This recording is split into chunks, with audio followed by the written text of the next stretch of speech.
I watched, frozen in horror, as 12 ounces of Cabernet Sauvignon arced through the air like a crimson ribbon. My exhausted brain registered the trajectory half a second too late. By the time my hand shot out to catch it, the glass had already completed its deadly descent, splashing across the pristine white suit jacket of the man in table 7. The pained entire restaurant went silent. Not the polite hush of expensive dining, but the suffocating quiet that precedes disaster. Forks paused mid-air. Conversations died. Even the kitchen seemed to hold its breath. "Oh my God," I whispered, grabbing a napkin with trembling hands. "I'm so sorry. I'm so sorry." The man didn't move. He sat perfectly still, dark eyes fixed on me, as red wine dripped from his lapel onto the white tablecloth. He was younger than I'd initially thought, maybe mid-30s, with black hair styled with deliberate precision and a jawline that could cut glass. His companions, 3 men in dark suits, had gone rigid as statues. "Sir, my voice cracked. I'll pay for the cleaning. I'll pay for a new jacket. Careful tesoro," he said quietly. His voice was smooth, controlled, with just a hint of an Italian accent that made the single word treasure sound like both an endearment and a warning. He still hadn't moved, hadn't blinked, just watched me with an intensity that made my skin prickle. "Mr. Torres!" My manager Richard materialized at my elbow, his round face flushed purple with panic. "Step away! Now!" He turned to the customer with desperate deference. "Mr. Moretti, sir, my deepest apologies. The entire meal is complimentary, of course, and we'll cover all cleaning costs, Moretti." The name escaped my lips before I could stop it. Richard's hand clamped on my arm, his fingers digging in hard enough to bruise. Even in my exhausted fog, I recognized the name. Everyone in Chicago knew the Moretts. You didn't work 3 service jobs in this city without hearing whispers about the family that controlled half the businesses, legitimate and otherwise. "Go to the kitchen," Richard hissed. "Don't come out. And start praying you still have a job." But Dante Moretti raised one hand, a simple gesture that somehow commanded absolute authority. "She stays." Richard froze. "Sir?" I said. "She stays." Those dark eyes never left my face. "I'm not finished with my dinner, of course." "Of course." Richard released my arm and practically ran back to the host stand. I stood there, napkins still clutched in my useless hands, wondering if I was about to be fired, sued, or something worse.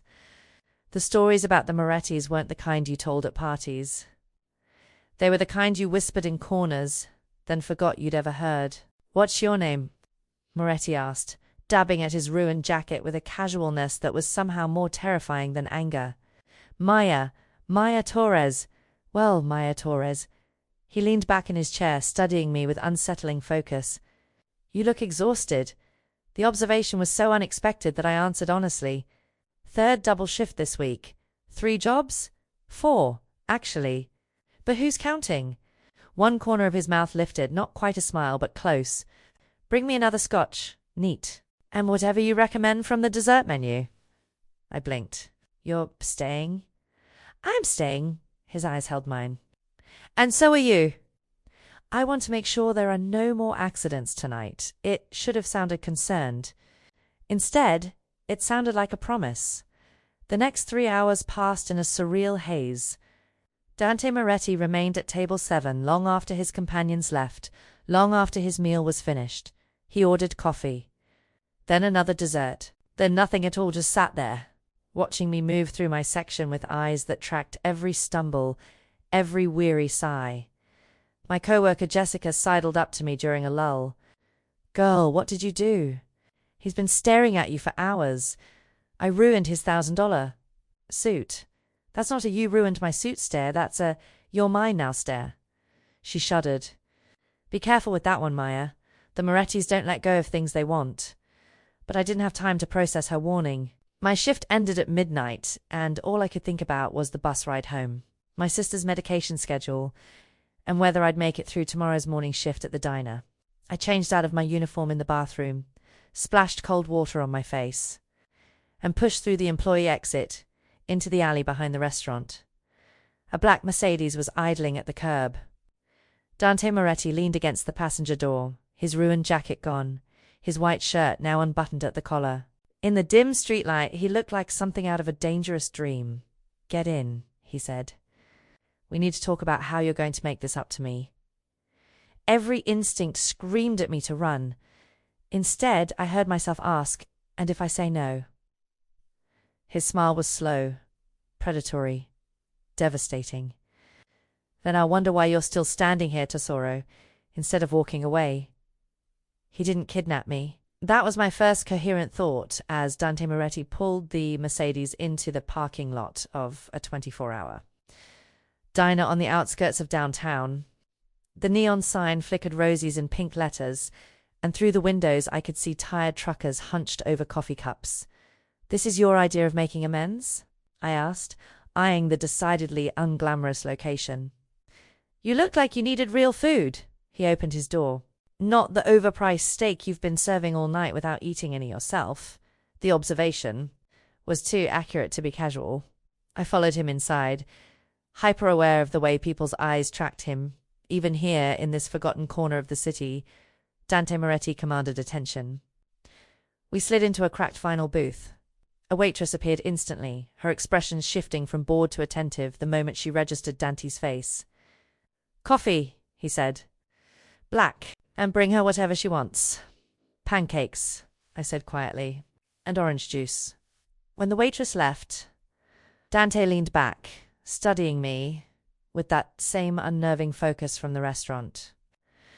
Up close, he was even more striking, dark eyes framed by thick lashes, a small scar cutting through his left eyebrow, lips that were almost cruelly beautiful. "So," I said, needing to break the silence, "are you going to tell me what this is about, or do I have to keep guessing?" "You work 4 jobs," he said instead of answering. "The steakhouse, a diner on Madison, weekend catering, and overnight cleaning at an office building on Clark Street." My blood went cold. "How do you— Your younger sister, Lucia. 17. Leukemia diagnosis 8 months ago. Experimental treatment not covered by insurance." His expression remained neutral, factual. "You dropped out of art school to cover the costs. You're $24,000 in debt, not counting the $9,000 you owe on your student loans. The pancakes arrived." I stared at them, my appetite gone. "You had me investigated." My voice came out flat, hollow. "I make it my business to know things, Maya." He sipped his coffee. "Especially when something interests me. I'm not a something, no." His eyes darkened. "You're definitely not." The way he said it made heat crawl up my spine despite my anger. I forced myself to meet his gaze. "What do you want from me?"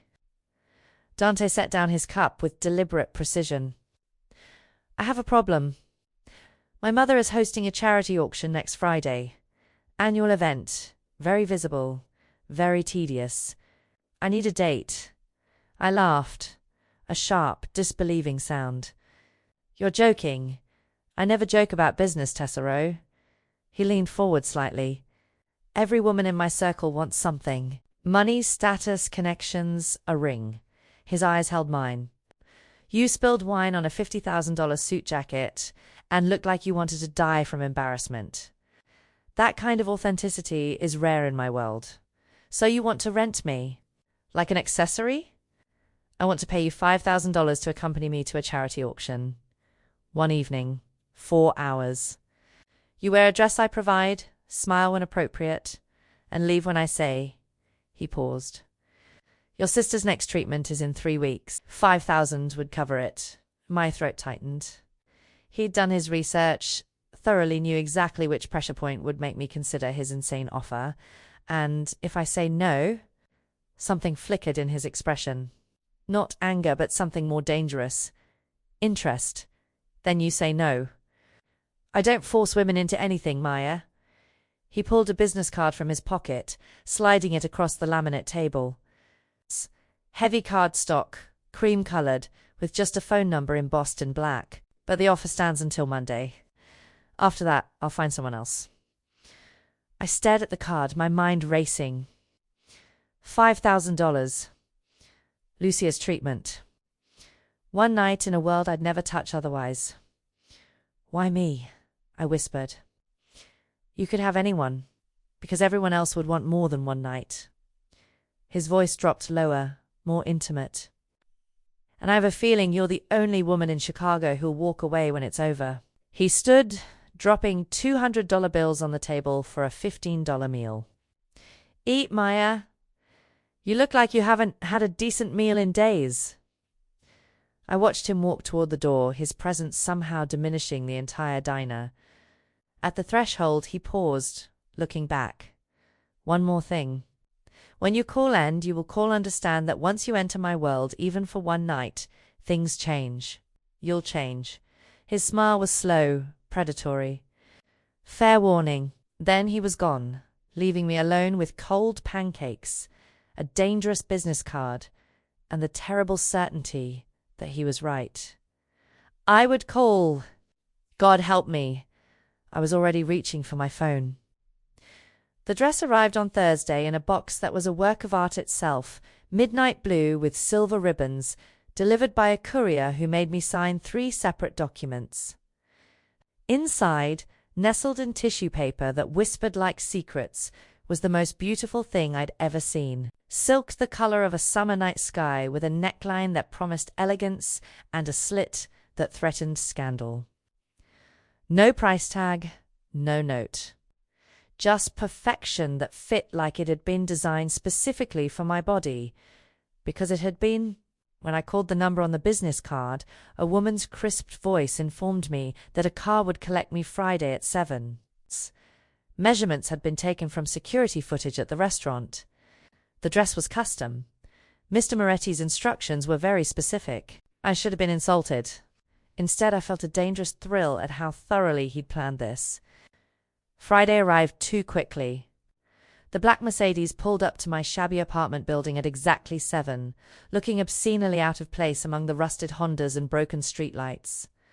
The driver opened the door without speaking, and I slid into leather seats that probably cost more than my yearly salary. Dante was waiting inside, devastating in a midnight blue tuxedo that matched my dress with deliberate precision. His eyes traveled from my face down to my heels and back up with an appreciation that made my skin flush. Bellissima, he murmured. I knew that color would make your eyes impossible to look away from. You planned our outfits to match. I planned everything. Maya. His hand found the small of my back as the car pulled away from the curb. You'll learn that about me. The charity auction was held at a lakefront estate that looked like it had been transplanted from the Italian Riviera. Marble columns, crystal chandeliers, gardens that glowed with thousands of tiny lights. Women in gowns that cost more than my car damage glittered like expensive jewels, and men in tuxedos moved with the confidence of people who owned the world. I realized my mistake the moment we walked through the doors. Conversation didn't stop, it transformed. Heads turned. Whispers began. Eyes tracked us with open curiosity, thinly veiled contempt, or something that looked disturbingly like pity. They all knew who Dante was. More importantly, they all knew what he was. And now they were wondering what I was doing on his arm. Relax, Dante murmured against my ear, his hand pressing more firmly against my back. You look like prey about to bolt. Maybe because I feel like it.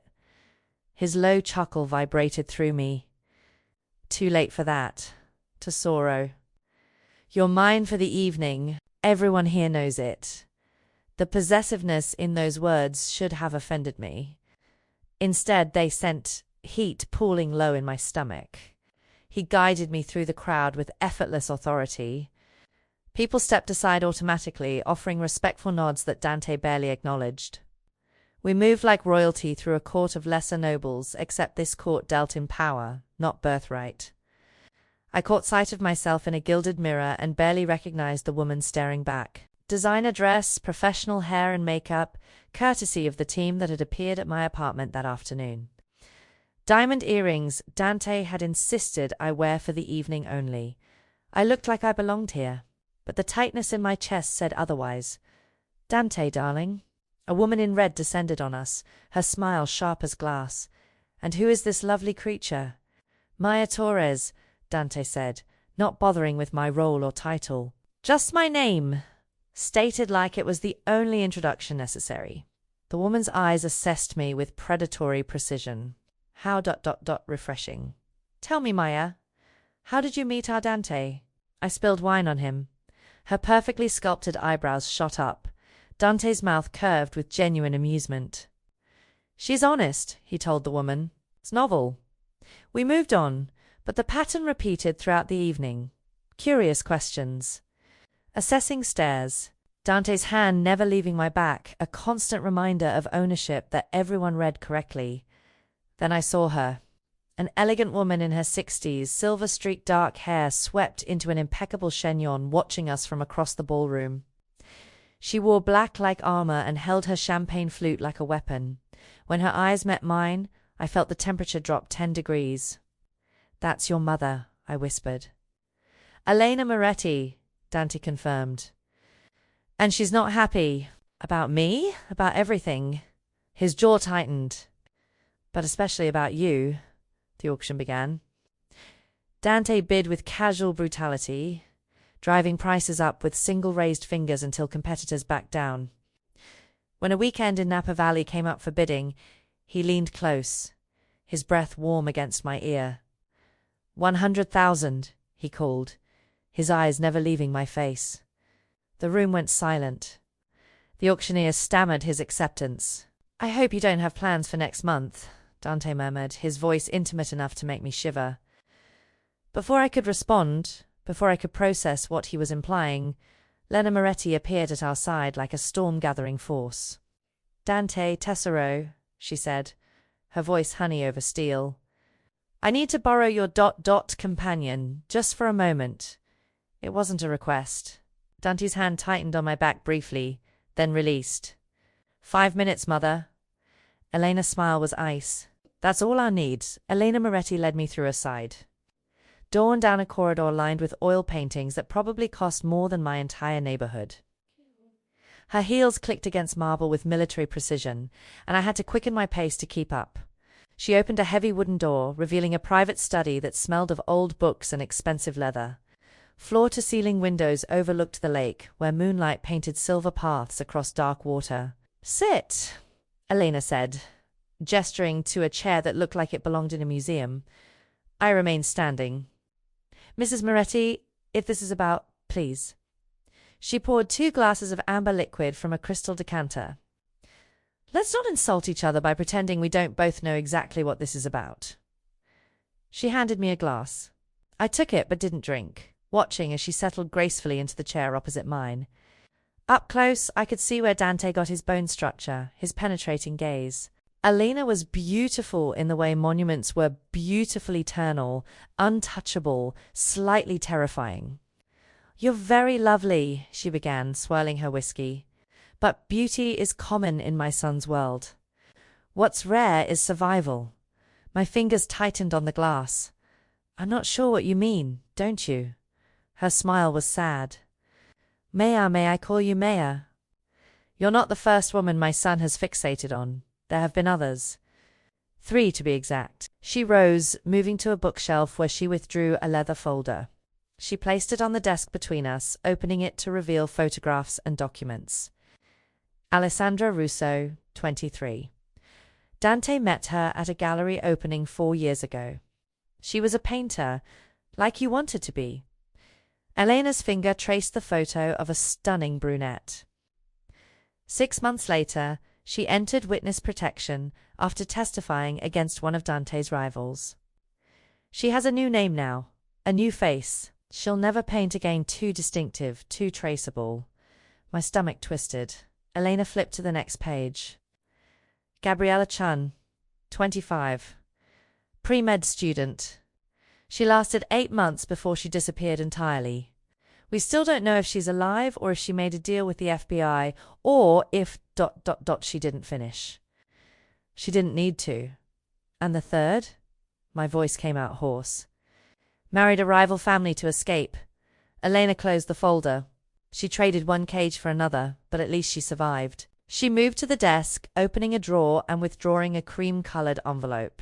She placed it carefully on the leather surface between us. Dante doesn't mean to destroy the women he obsesses over, Elena said quietly. But he does it anyway. It's not cruelty, Maya. It's inevitability.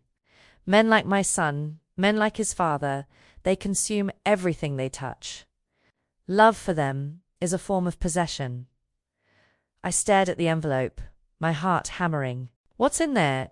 A cashier's check for $50,000. Elena's voice was gentle now, almost maternal.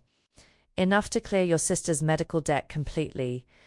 Enough to start over somewhere far from Chicago, far from my son. The number hit me like a physical blow. 50,000, Lucia's treatment. Her survival. Everything I'd been sacrificing myself for, handed to me on a silver platter. All you have to do, Elena continued, is walk out of this house tonight and never contact Dante again. Block his number, refuse his calls. Disappear from his life as thoroughly as those other women disappeared from Chicago. My hands were shaking. I set down the whiskey before I dropped it.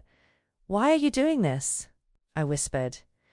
If you think I'm wrong for him, why not just let it play out? Something cracked in Elena's composed expression. A mother's grief, carefully hidden, but still present. Because I've watched my son destroy 3 women already, and I can't watch him destroy a 4th. She leaned forward. Because despite what you might think, I don't enjoy seeing innocent girls pay the price for my son's nature. And because... double quotes, she paused. Because you remind me of myself, 30 years ago, before I learned what it costs to love a Moretti man. The raw pain in her voice made my chest ache. Your husband, I said softly, made me a very wealthy widow. Her smile was bitter. After 28 years of looking the other way, of pretending I didn't know where the blood on his shirts came from, of raising sons to follow in his footsteps. She touched the envelope. Take the money, Maya. Save your sister. Save yourself.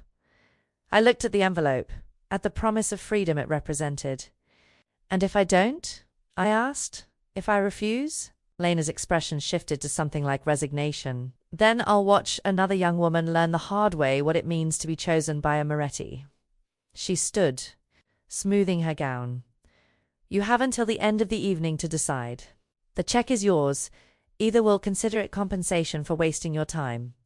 But if you take it and stay... double quotes, her eyes held mine. Then you're on your own, Piccola. I won't save you twice. She moved toward the door, pausing with her hand on the knob. One more thing. My son is waiting for you on the terrace. Whatever you decide, have the courage to tell him yourself. Then she was gone, leaving me alone with an envelope that weighed more than anything I'd ever held. I stood alone in Elena Moretti's study, staring at the envelope like it might bite me. $50,000. Lucia's treatment, her survival. A fresh start somewhere safe, somewhere far from men who had blood on their hands and darkness in their eyes. All I had to do was take it and walk away. My fingers brushed the envelope's edge. The paper was thick, expensive, substantial, real. I picked it up, feeling the weight of possibility, of freedom, of the life I could reclaim if I just made the sensible choice. Through the window, I could see the terrace. Dante stood with his back to me, his jacket discarded, his white shirt brilliant against the night. Even from here, I could read the tension in his shoulders, the controlled stillness that reminded me he was waiting. For me, for my decision. 3 women before you, Elena's voice whispered in my memory. Destroyed, disappeared, desperate to escape. I should run. Any rational person would run. Instead, I found myself walking toward the terrace, the envelope still clutched in my trembling hands. Dante turned at the sound of the door opening. His eyes went immediately to what I was holding, and something dangerous flickered across his face. She told you, he said. Not a question. She told me. I moved closer, the envelope between us like evidence. About Alessandra Gabriella, the 3rd one who married her way out. His jaw tightened. And she gave me $50,000 to disappear from your life tonight. I held up the envelope. No contact. No explanations. Just gone. For a long moment, he said nothing. Just watched me with those dark, unreadable eyes that saw too much. Is that what you want? His voice was carefully neutral, but I caught the edge beneath it. Something raw, almost vulnerable. I don't know what I want. The truth spilled out before I could stop it. I met you a week ago. You investigated my entire life, bought me a dress, paraded me in front of people who look at me like I'm either a victim or an opportunist. And now your mother is literally paying me to run. I laughed, the sound slightly hysterical. This is insane, Dante. All of this is insane. Yes. He stepped closer. It is. Your mother showed me pictures, told me what happens to women who get involved with you. She wasn't lying. His honesty was somehow worse than denial would have been. I stared at him, this beautiful, dangerous man who'd upended my world in 7 days. Then why? I whispered. Why pursue this? Why me? Dante closed the remaining distance between us, his hand coming up to cup my face with surprising gentleness. Because when you spilled wine on me, you looked horrified. Not calculating, not opportunistic, just genuinely devastated that you'd made a mistake. His thumb brushed my cheekbone. Because you work yourself to exhaustion for your sister without complaint. Because you're standing here with $50,000 in your hands, and you haven't walked away yet. Maybe I'm just stupid. No. His eyes held mine. You're brave. Possibly too brave for your own good. My heart was racing so fast I thought it might burst. The envelope felt like it was burning my fingers. I should take this money, I said, even as something in my chest was screaming the opposite. I should walk out that door and never look back. Yes. His voice dropped lower, more intimate. You should. But you're still here, Tesoro. His other hand found my waist, pulling me closer. You're still standing in front of me, holding that envelope instead of running for the exit. Why is that? Because I was an idiot. Because 7 days shouldn't be enough time to feel this kind of pull towards someone. Because despite every warning, every rational argument, something in me recognized something in him. I looked down at the envelope, at $50,000 in safety and cents. Then I looked back up at Dante. I think, I said slowly, your mother should keep her money. I held the envelope out to him. He stared at it, then at me, something like wonder crossing his features. You're refusing. I'm refusing. My voice was steadier now. I don't take money for walking away from people. If you want me gone, you can tell me yourself. But I won't be bought off. Not by your mother. Not by anyone. Dante took the envelope, but his eyes never left my face. Do you have any idea what you're choosing right now? No, I admitted.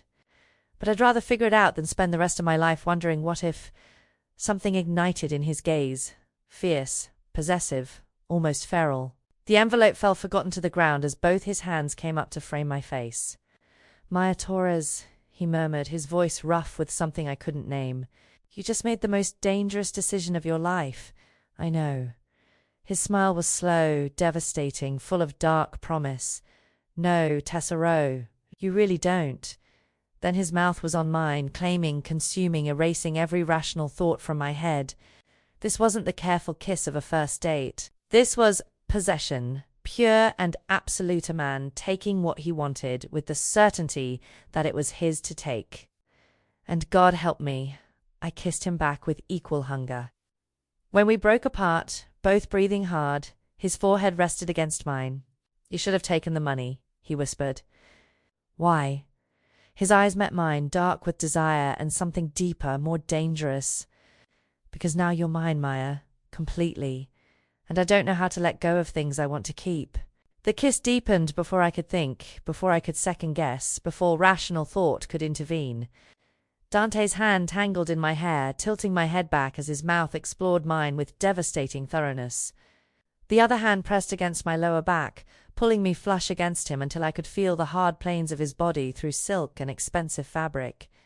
I made a sound, half gasp, half surrender, and felt his grip tighten in response. He walked me backward, slow and deliberate, until my spine met the cold stone of the terrace wall.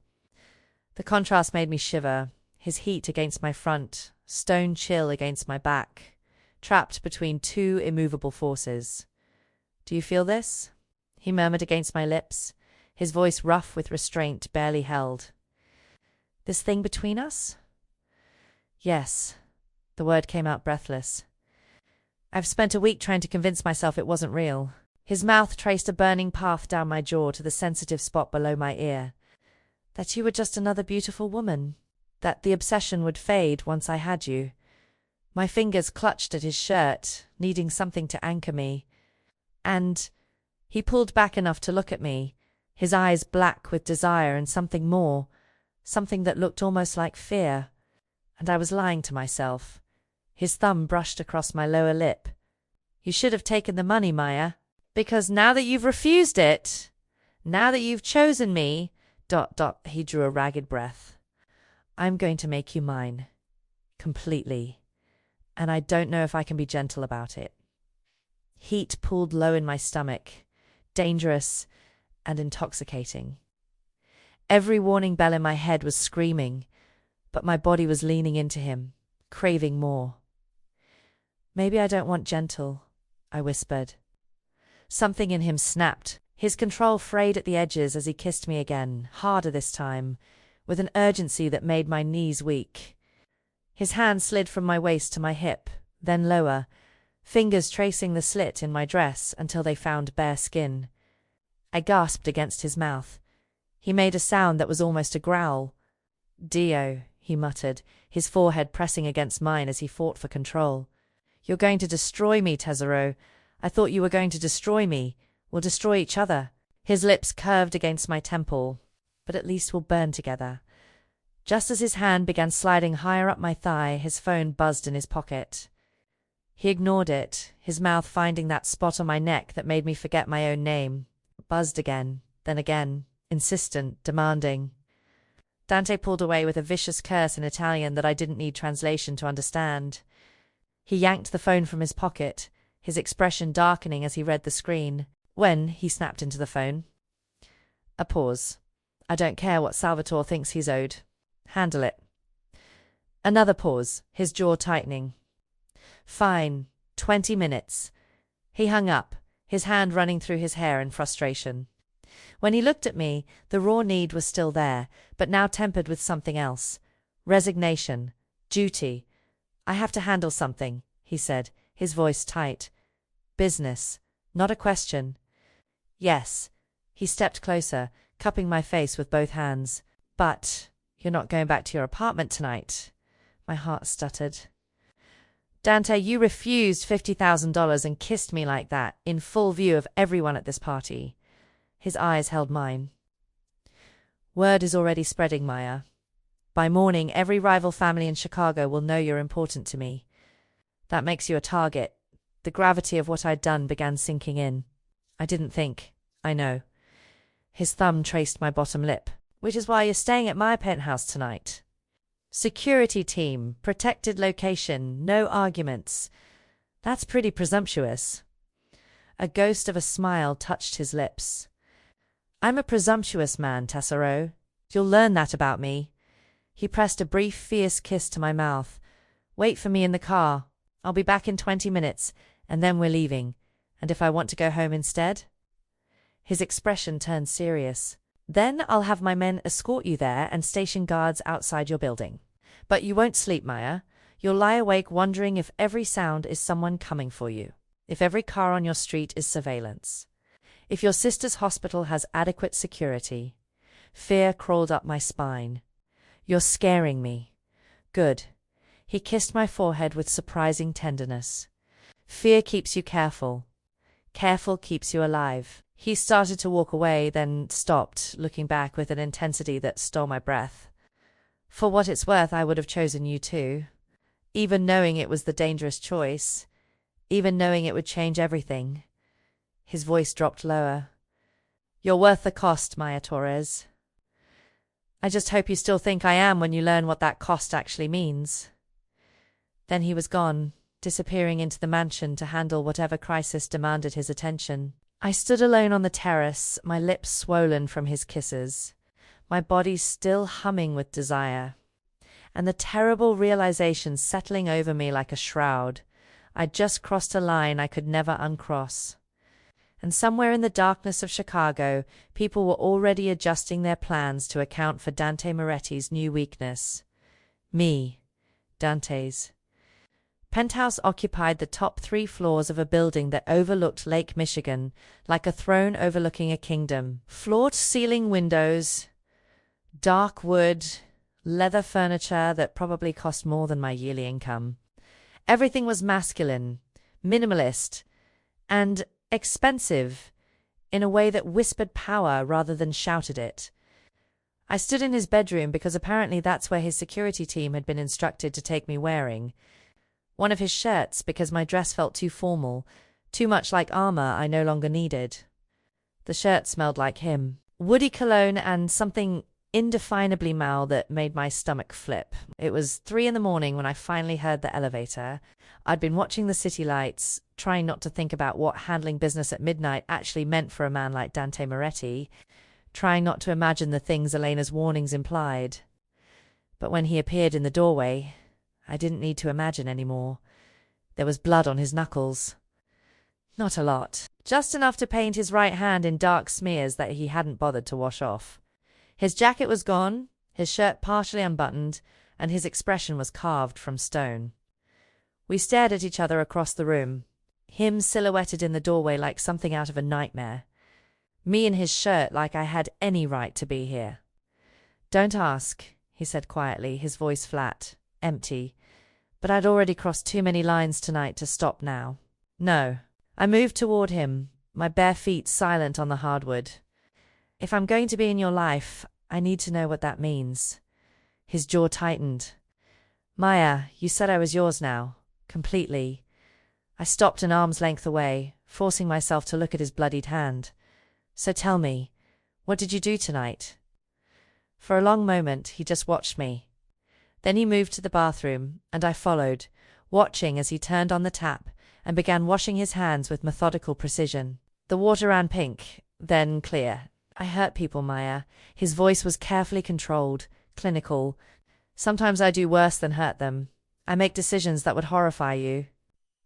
I control territories and businesses through fear and force." He dried his hands, meeting my eyes in the mirror. "I'm not a good man pretending to be bad for the cameras. I'm exactly what everyone whispers I am." My heart hammered against my ribs. "Did you kill someone tonight?" "No." He turned to face me. "But I would have if necessary. And someday you might ask me this question, and the answer will be different." The brutal honesty was almost worse than a lie would have been. I should have been running for the elevator, calling the police. Doing anything except standing here in his shirt, looking at him like he was still the answer instead of the question. "Why are you telling me this?" I whispered. "Because you deserve to know what you're choosing." He stepped closer, his eyes searching mine. "You deserve to make this decision with full knowledge of who I am. What I am." I looked at his hands clean now, but I'd seen the blood. I thought of Elena's warnings, of the women who'd disappeared or fled or traded one prison for another. Then I thought of the way he'd looked at me on the terrace, the raw need in his voice when he said I was worth the cost. "Teach me," I said. His eyes widened fractionally. "What?" "Teach me how to exist in your world without losing myself." I moved closer, taking his hands in mine despite knowing where they'd been, what they'd done. "You said I'm yours now, that I'm a target. So teach me how to survive it." Something cracked in his expression. Shock, followed by something that looked dangerously close to reverence. "You should be running," he said hoarsely. "I know." I met his gaze steadily. "But I'm still here." He pulled me against him, his arms wrapping around me with almost desperate intensity, his face buried in my hair, and I felt him shudder. "Dio, Maya." His voice was muffled against my neck. "You're either the bravest woman I've ever met, or the most foolish. Maybe both." His laugh was ragged, broken. When he pulled back to look at me, his eyes were raw with an emotion I'd never seen there before. Vulnerability. Real, unguarded vulnerability. "If you stay, there's no going back," he warned. "My enemies will know about you by sunrise. Your old life is already over." Then I'll build a new one. I reached up to touch his face, feeling the tension in his jaw. With you. He kissed me, then not with the consuming passion from the terrace, but with something deeper. Gratitude, maybe. Or relief. Or the terrifying recognition that we were both falling into something neither of us could control. When he finally pulled away, his forehead rested against mine. Tomorrow, everything changes, he murmured. I'll assign you a security team. Move your sister to a private facility with protection. Your apartment isn't safe anymore. Your jobs, I know. I cut him off gently, I understand. But I didn't. Not really. I couldn't possibly understand what I'd just signed up for. I'd learn soon enough. I woke to the sound of rapid Italian. Dante stood by the window, already dressed in dark slacks and a crisp white shirt, his phone pressed to his ear. The early morning light painted him in shades of gold and shadow, and even from across the room I could see the tension carved into his shoulders. Non mi importa. Cosa vuol Salvatore? He said sharply. I don't care what Salvatore wants. A pause. Sir, handle it. Now. He ended the call and stood motionless for a moment, staring out at the lake. When he finally turned and saw me awake, something in his expression made my stomach drop. What's wrong? I asked, sitting up. He moved to sit on the edge of the bed, taking my hand with a gentleness that felt like a warning. Someone leaked that you refused my mother's offer last night, he said carefully. By this morning, word is spreading through every family in Chicago that you're important to me.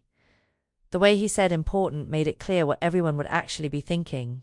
Weak spot, leverage, target. How did they find out so fast? We have enemies in our own house. His jaw tightened. It doesn't matter how. What matters is that, as of sunrise, you became visible to people who will use you to get to me. My mouth went dry. What does that mean? He stood, running a hand through his hair. The first time I'd seen him look anything less than perfectly controlled. It means you can't go back to your apartment. Can't go back to your jobs. As of today, you have a security team that will follow you everywhere.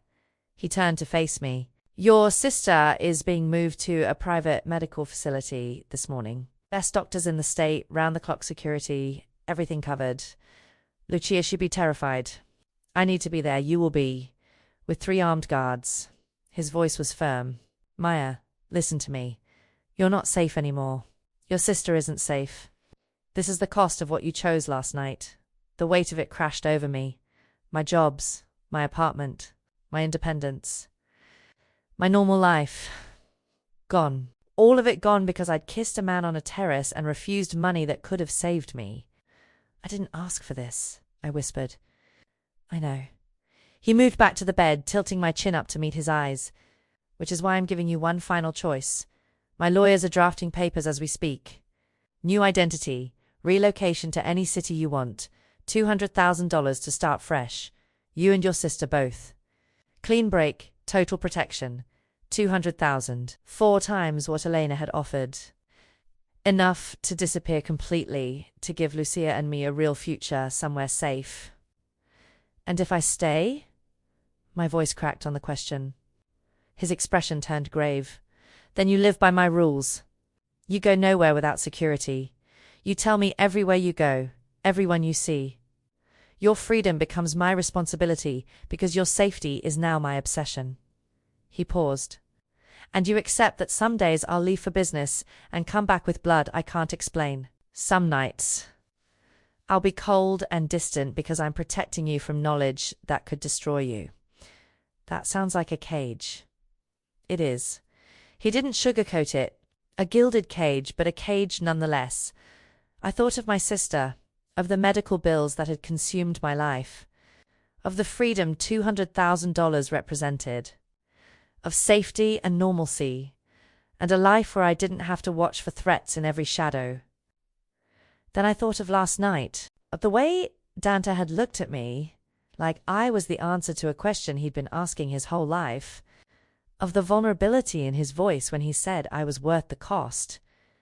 I refused $50,000 last night, I said slowly. This is different. This is your sister's life, not just yours. I know. I met his eyes. But I made my choice, Dante. I chose you over safety, over sense. And my voice broke. I don't know how to unchoose it now. Something raw crossed his face. Relief, maybe. Or fear that I was making a terrible mistake. You're sure? His hands framed my face. Because once you commit to this, Maya, I won't let you go. Even if you want to leave later. Even if you realize you've made a mistake. I told you I don't know how to let go of things I want to keep. The possessiveness in his words should have terrified me.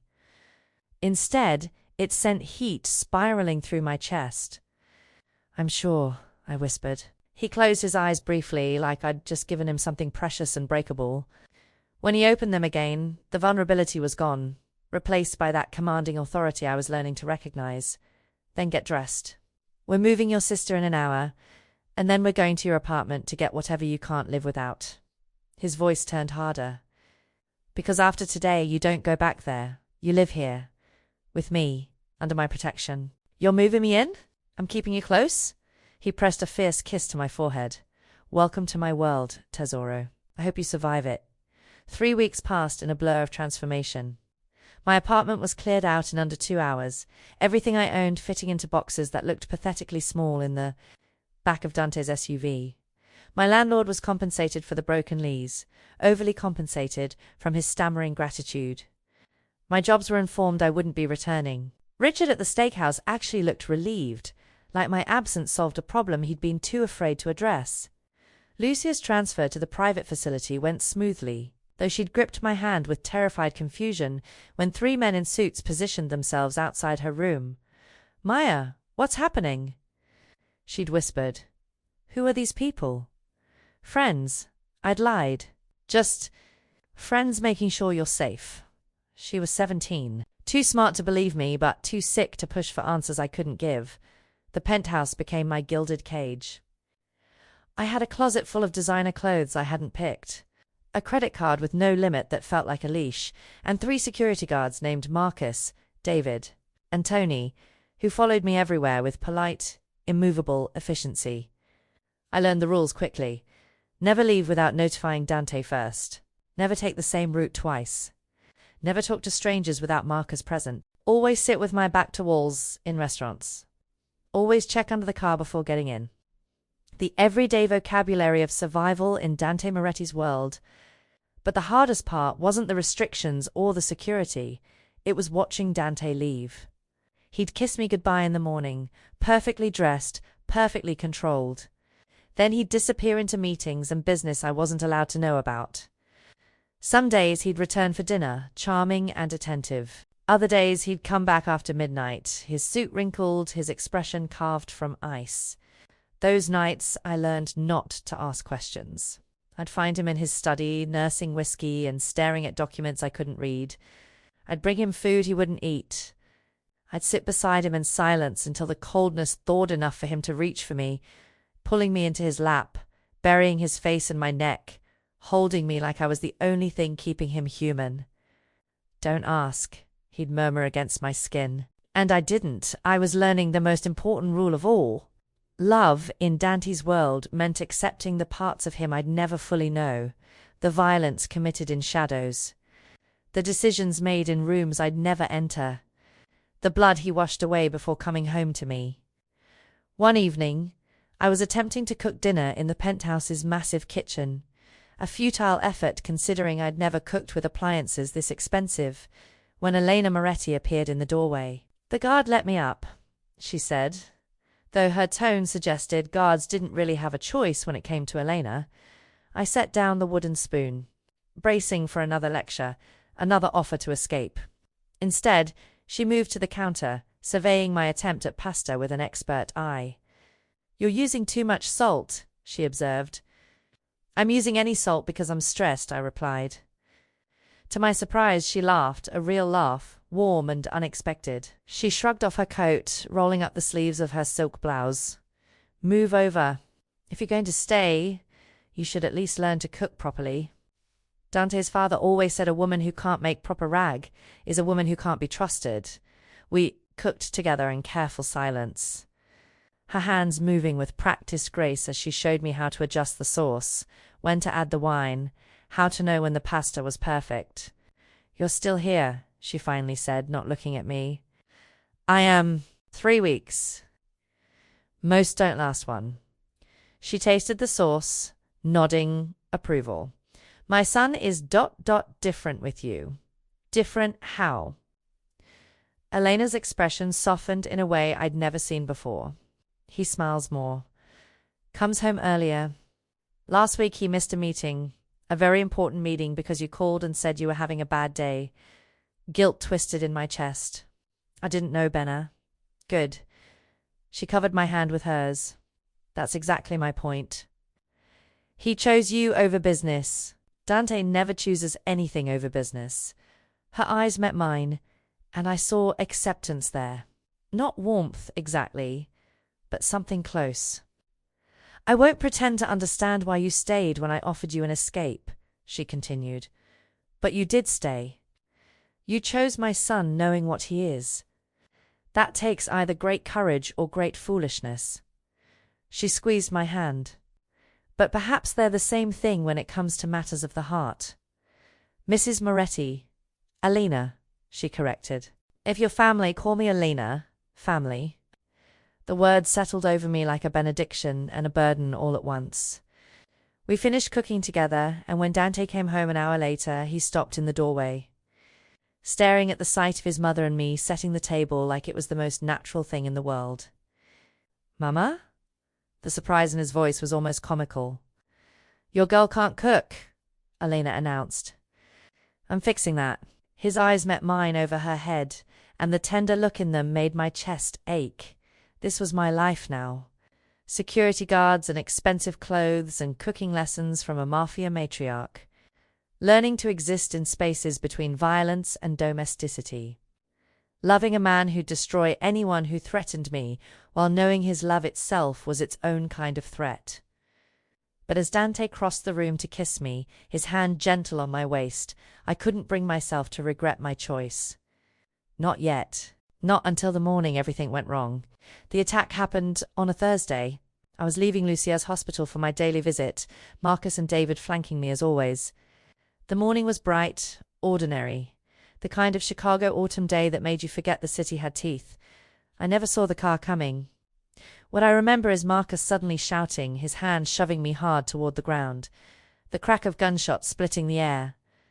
David returning fire with controlled precision. The screech of tires, someone screaming, maybe me.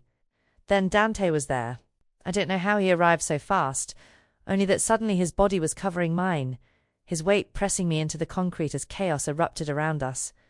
His hand cupped the back of my head, holding me against his chest as more shots rang out. "Don't move," he commanded, his voice deadly calm. "Non ti muove. Tesoro." It was over in 90 seconds that felt like hours. When the silence fell, broken only by sirens approaching in the distance, Dante pulled back, his hands frantically roaming over me, checking for injuries. "Are you hurt?" His eyes were wild, unfocused. "Maya, look at me. Are you hurt?" I don't think so." My voice sounded distant, strange. But he wasn't satisfied until he'd checked every inch of me, his hands shaking, the first time I'd ever seen Dante Moretti's hands shake. Then he was pulling me up, carrying me to his car, shouting orders in Italian that his men scrambled to obey. The drive back to the penthouse was silent except for my ragged breathing. Dante's arm never left my shoulders, holding me against him like I might disappear if he let go. Inside, he set me on the couch and knelt before me, still searching my face like he couldn't quite believe I was real. "They were aiming for you," he said, his voice raw. "Not warning shots. Not scare tactics. They wanted you dead, Maya. To hurt me." The reality of it crashed over me. This wasn't theoretical anymore. Wasn't Elena's warnings or vague threats. Someone had just tried to kill me because I'd chosen to love Dante Moretti. "This is my life now," I whispered. Not a question, a realization. Yes. His hands framed my face. "This is the price of choosing me.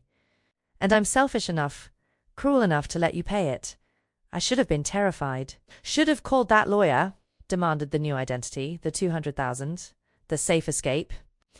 Instead, I found myself searching his face, seeing the fear still carved into his features. The way his jaw was clenched against emotion, the wetness in his eyes that he was too proud to let fall. "Your mother said you'd destroy me," I said softly. "I will." The admission was broken, honest. "I'll consume you, Maya, every part of you, until there's nothing left that isn't marked by me, owned by me, protected by me." He pressed his forehead to mine. "But you'll have all of me while I do. Every dark, damaged, dangerous piece." I thought about the woman I'd been 4 weeks ago. Exhausted, invisible, drowning in debt and grief. I thought about the $50,000 I'd refused. Then I thought about this Dante's hands trembling as they held my face. The raw fear in his voice when he'd asked if I was hurt. The way he'd covered my body with his without hesitation, willing to take bullets meant for me. This love wasn't safe, wasn't gentle, wasn't anything the movies promised. But it was real, consuming and terrifying, and absolutely real. "Then I made the right choice," I said, my voice steady now. Something broke in his expression, relief and disbelief and desperate gratitude all at once. He pulled me against him, his face buried in my neck, and I felt him shudder. "Te amo," he whispered against my skin. "I love you, Maya Torres. Even though I shouldn't, even though it puts you in danger, even though loving you might destroy us both, I love you too," I whispered back, feeling the truth of it settle into my bones. Outside, Chicago glittered with dangerous promise. Somewhere in the city, enemies were planning their next move. Tomorrow would bring more security meetings, more restrictions, more reminders that my freedom was now Dante's responsibility. But here, now, in this moment, his arms around me, his heart racing against mine, I couldn't bring myself to regret anything. Alina had offered me $50,000 to walk away, and I'd do it again, refuse it again, choose him again. Because some love stories are safe, predictable, built on stable ground.